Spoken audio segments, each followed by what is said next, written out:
Ce 16 juin 2023, le corps de Karine Esquivillon a été retrouvé après les aveux de son mari Michel Pial. Peu avant, l'architecte de formation devenu brocanteur clamait que son épouse était partie de son plein gré devant les caméras de 7 à 8 sur TF1. Des images déroutantes visibles ce dimanche. Les doutes glaçaient le sang il y a quelques semaines, maintenant, s'y est un visage qui suscite le malaise.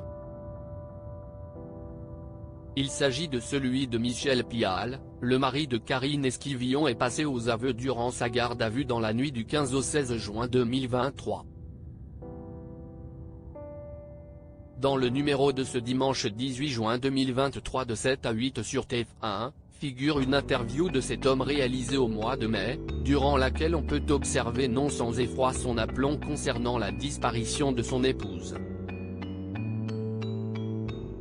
Affirmant être du côté des gendarmes qui l'attendaient avec impatience pour comprendre ce qui était arrivé à son épouse, Michel Pial avait dit comprendre que de nombreux soupçons pèsent sur lui, car si est le scénario classique, je leur ai dit, allez-y. Pas de problème. Je n'ai rien à me reprocher. Faites tout ce que vous avez à faire. Durant 3 mois, sa femme a été portée disparue, et les regards se sont rapidement tournés vers lui.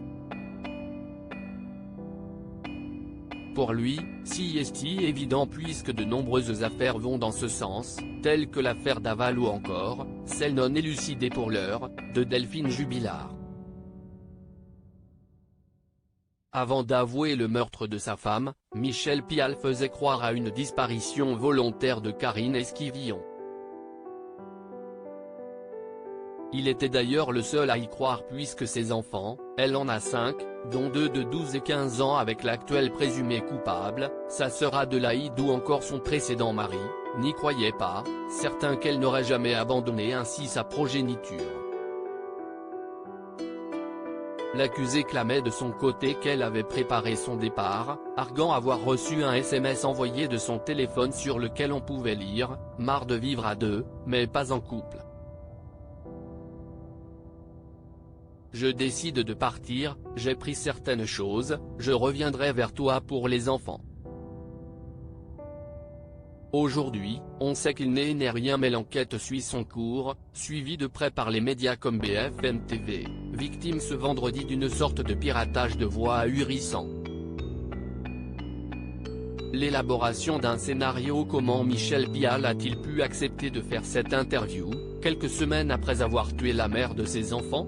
Quand on a tué quelqu'un, on bascule dans un monde mental totalement différent, explique Alav Prolan-Coutanceau, criminologue et psychiatre. Une fois un crime commis, à partir du moment où vous ne choisissez pas la manière la plus morale, à savoir, l'aveu, il reste 2 possibilités, la fuite ou l'élaboration d'un scénario. Dans le cas du scénario, une fois le premier acte posé, la personne se retrouve prisonnière de l'histoire inventée et la complète au fur et à mesure, déroule le psychiatre. Mais cette construction n'est pas à la portée de tous les psychismes. La plupart des criminels sont affectés par leur acte et attendent dans une relative passivité, selon le docteur Coutanceau. Être capable comme si de rien n'était de participer à la construction d'un scénario alternatif est plus difficile pour le psychisme, et il faut pour cela un peu d'égocentrisme.